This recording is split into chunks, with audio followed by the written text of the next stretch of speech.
एक घने जंगल में कराल केसर नाम का शेर रहता था। उसके साथ धूसरक नाम का गीदड़ भी सदा सेवा कार्य के लिए रहा करता था। शेर को एक बार एक मता हाथी से लड़ना पड़ा था, तब से उसके शरीर पर कई घाव हो गए थे। एक टांग भी इस लड़ाई में टूट गई थी। उसके लिए एक कदम चलना भी कठिन हो गया था।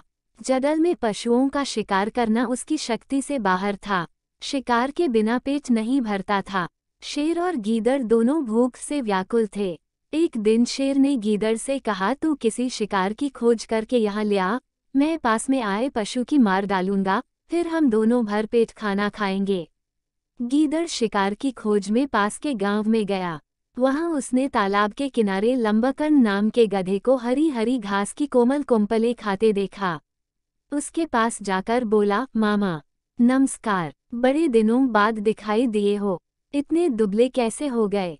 गधे ने उत्तर दिया, भगिनी पुत्र, क्या कहूँ, धोबी बड़ी निर्दयता से मेरी पीठ पर बोझा रख देता है और एक कदम भी ढीला पड़ने पर लाठियों से मारता है। घास मुट्ठी भर भी नहीं देता। स्वयं मुझे यहाँ आकर मिट्टी मिली घास के तिनके खाने पड़ते हैं, इसीलिए दुबला होता जा रहा हूँ। गीदड़ बोला, मामा यही बात है तो मैं तुझे एक जगह ऐसी बतलाता हूँ जहाँ मरकत मणि के समान स्वच्छ हरी घास के मैदान है, निर्मल जल का जलाशय भी पास ही है। वहाँ आओ और हंसते गाते जीवन व्यतीत करो। लंबकर्ण ने कहा, बात तो ठीक है भगिनी पुत्र, किंतु हम देहाती पशु हैं, वन में जंगली जानवर मारकर खा जाएंगे, इसीलिए हम वन के हरे मैदानों का उपभोग नहीं कर सकते। गीदड़, मामा ऐसा न कहो, वहाँ मेरा शासन है, मेरे रहते कोई तुम्हारा बाल भी बांका नहीं कर सकता। तुम्हारी तरह कई गधों को मैंने धोबियों के अत्याचारों से मुक्ति दिलाई है। इस समय भी वहाँ 3 गर्दभ कन्याएं रहती हैं, जो अब जवान हो चुकी हैं।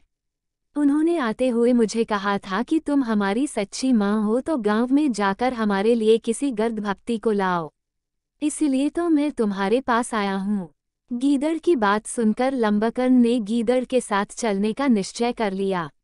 गीदड़ के पीछे पीछे चलता हुआ वह उसी वन प्रदेश में आ पहुंचा जहां कई दिनों का भूखा शेर भोजन की प्रतीक्षा में बैठा था। शेर के उठते ही लंबकर्ण ने भागना शुरू कर दिया। उसके भागते भागते भी शेर ने पंजा लगा दिया, लेकिन लंबकर्ण शेर के पंजे में नहीं फंसा, भाग ही गया।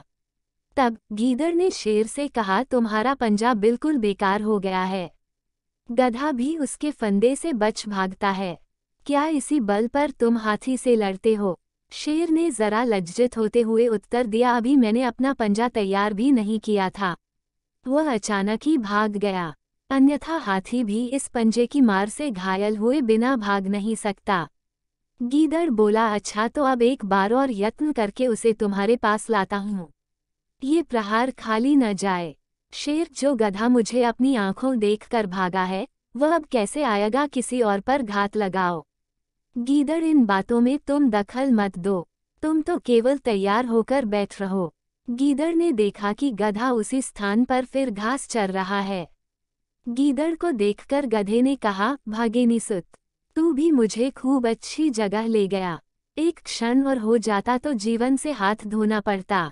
भला वो कौन सा जानवर था जो मुझे देखकर उठा था और जिसका वज्र समान हाथ मेरी पीठ पर पड़ा था?